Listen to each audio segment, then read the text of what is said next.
B'Shem Yehovah El Olam. Bismillah Rahman Irachim. Ana Ismi Yusuf. My name is Joseph, or Yosef, and I am in Egypt. To demonstrate, Egypt.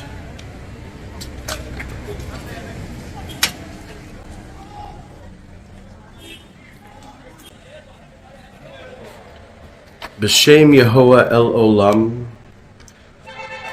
is what Rambam would write when he introduced himself, when he started speaking.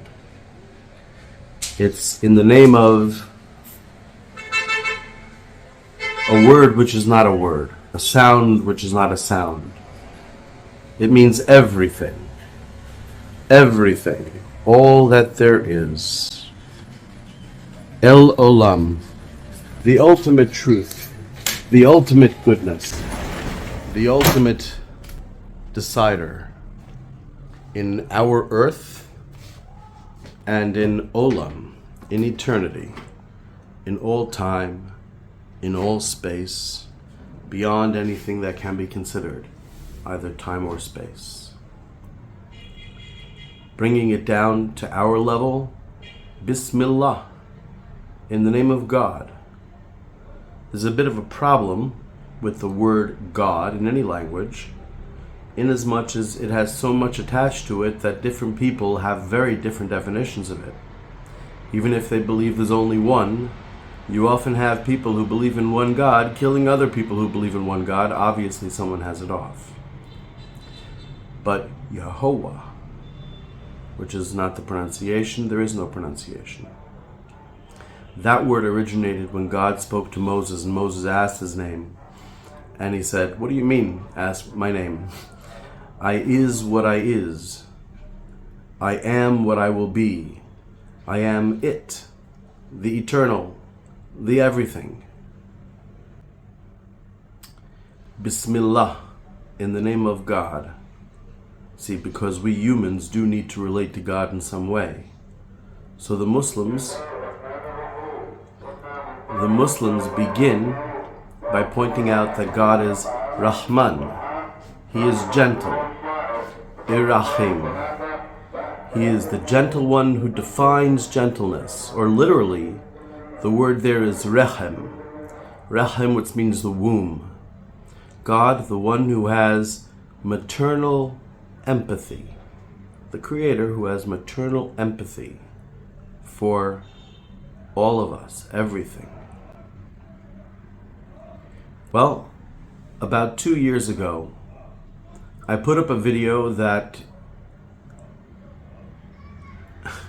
using the word prophecy is complicated, but I put up a video that was I felt compelled to put up. It's called Final Chance for a Fresh Start.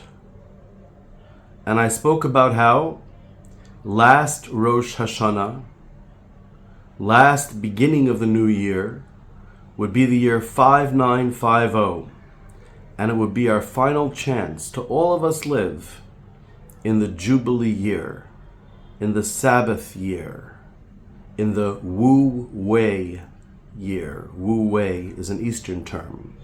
It means without force.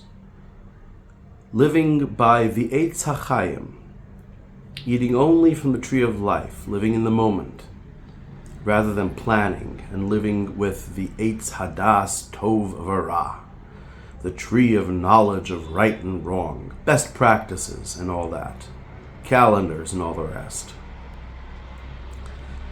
Well, it's not always clear. In other words, I say nothing about that video beyond what I've said there and elsewhere, but God sometimes tells people to do things and they think it's for one purpose, but it's for something else. This is a common theme with Abraham, with Moses, etc., etc.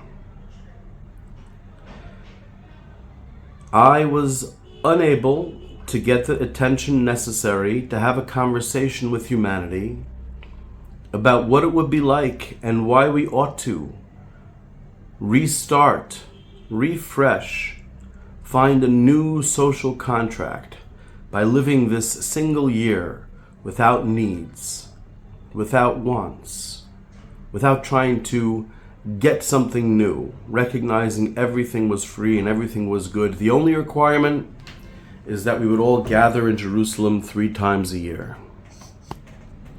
The only requirements were social, and everything set up for it was social. Food would be free.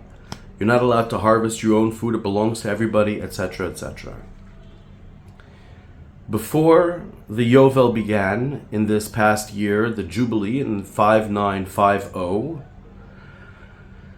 I tried very, very hard to get that message through. And in the last final days, between Rosh Hashanah and Yom Kippur, the first 10 days of the year, I figured at least let me get enough money for myself so that I can live that way. It wasn't meant to be. Now, however, the year 5951 begins in a few days. And a great friend and a great man, someone I've never yet met, has donated, as you can see on my campaign address, givesendgo.com/Yadidya, YADIDYA, has donated enough for me to live these next few days, because I'd thought much about what I would do. I thought much, at least one video a day, one Substack post a day, various other things. But with Substack, I have this complicated matter where the people who read me most regularly on Substack, literally half of them are names that everybody knows. Literally world famous names. I mentioned Nobel Prize winners. I think I listed 10. Turns out there's 11 who regularly read me. We're talking everyone from Michelle Obama to Ann Coulter to Elizabeth Warren to Michael Savage to Steven Pinker to, I guess if I post a Substack thing, maybe I'll share a few. Natalie Portman, I'll share a few more names perhaps. But it's important for people to know, because plenty of people have joined my Substack recently, and because we don't have a comment section, because we need to upend how social media works, the people wouldn't know that it's something that people take seriously, something that has an effect, something worth reading. So I felt like a responsibility to that. I no longer feel that. Thanks to this great man and great friend. Until Rosh Hashanah, I will be living the Jubilee year. There's an interesting thing about the Sabbath that Rambam, Maimonides, the one who explains the Torah better than anybody else since, he says the Sabbath has no beginning point and no end point. You don't have to end at some time. You do have to begin before nightfall. You do have to add to it, and you do have to add before and after. Because the ideal is that if everybody keeps the Sabbath for one day, then the messianic world is here. The world where lo yisa goy el goy cherev, nation will not lift up sword against nation. V'lo yilmedu od milchama, they will never more study the art of war. It will be recognized as ridiculous. You won't need a dictator to demand it. You won't need a monopoly on violence by the state, because this is understood deep inside of us. As the Torah says, beficha, in your mouth, uvilvavcha, and in your heart, la'asoso, to do it. So Sabbath, once it comes, can last forever. And what's fascinating is that Rambam, who wrote 1,000 chapters explaining the laws, forget about the reasonings behind the laws, just the exact laws, the reasonings he explained elsewhere in his book Dalilat el Harin, a guide for the perplexed. In Hebrew, Moreh Nevochim. But the laws themselves, he left out when the Jubilee ends. Because on the one hand, the Jubilee begins on Rosh Hashanah, but there's kind of a period, I'm doing the hand, it's kind of a period until Yom Kippur, 10 days later. When does it end? The answer is probably that it doesn't have to end. The period of not doing anything you don't want to do doesn't necessarily have to end.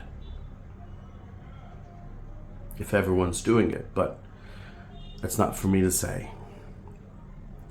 So, I decided that the right thing for me to do now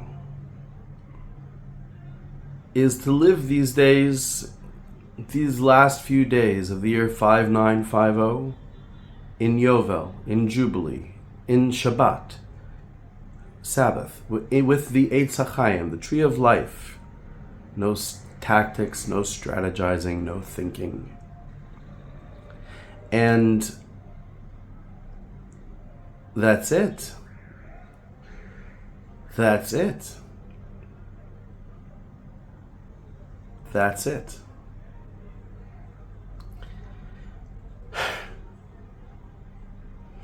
Everything is great when there's nothing that you must do. The idea that there are things you must do is what's metaphoricized, among other things, in the story of Adam and Eve. The desire for more, the desire for knowledge on how to engage in agriculture so that you'll have a stockpile of food later on, etc., etc. So, whether I write on Substack, whether I publish more videos, this I can't say. But happy Yovel to you. Happy Yovel to you.